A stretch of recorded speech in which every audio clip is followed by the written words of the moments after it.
Sports Inquirer here with Coach Elliott from Georgia State football. We'll go back to your last match against ULM. Just what were some positives you saw from that performance from the team? I mean, we went out and played well offensively, and our defense played well for the most part.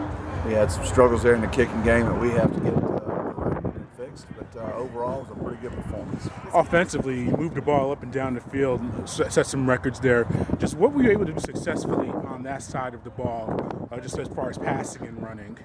I think Connor threw for 446 and we ran for 224. So, you know, it was a pretty even kill. We thought we could both run and throw on them a little bit. You know, if we could hold up in protection, we thought we could get the ball downfield. Penny Hart had a big day for us, and so did Connor Manning, and then all our running backs have stepped up to have a successful running game. In running backs, look like you were dealing. Your depth really showed there. I think you had two guys who came out with injuries at some point during the game. Just talk about that unit and how they improved throughout the year. Well, I mean, you know, it's hard to say that there's been improvement because the same guy hasn't been in there from week to week. So it's you know, whoever's up next has got to step in there because it seems like every week we have a running back go down, and you know, this past week we had two. So you know, it's just the next guy. You know, has got to step in there and continue to try to get better. And it's hard to get better without consistent reps. So you know, if we can ever find a game where we keep them all healthy, we may start to improve at that position. Do you know the status of the injured guys for to be available? No, I don't know. I mean, it's Monday, so it's hard to tell right now. Okay, then defensively, you had to think of 7 or 8 sacks. Just about the pursuing the quarterback and taking advantage of those opportunities. Yeah, well, to tell you the truth, it starts in the secondary. The secondary's got to have good coverage in order for us to get the pressure up front. But those guys up front, they play hard. They keep playing play after play, and you know, it's a motor. It's an effort thing that usually comes from the sacks. But it was an overall team performance when I say they talk about the sacks, from the DBs to the linebackers to our rushers up front. Now you finally get to come home. It's homecoming, facing Troy, a team that's had some ups and downs themselves this year.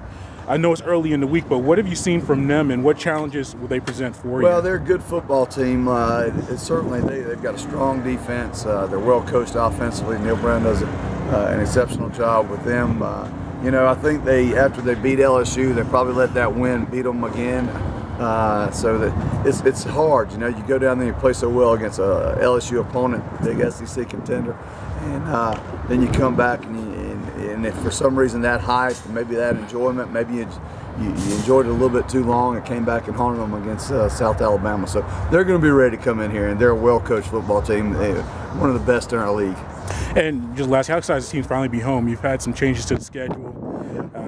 Long road trips, but you finally get home and have a conference contest. Well, you know, we haven't really talked about it all that much. We've just been dealing with the issues of being on the road for so long. At some point, we're going to talk about, you know, what it means for us to be playing back in front of our fans here at Georgia State and having the opportunity to, you know, be back in that stadium. So that's a good feeling. But you know, right now we got to focus on Troy, and we'll deal with talking about playing at home. But homecoming is a big thing.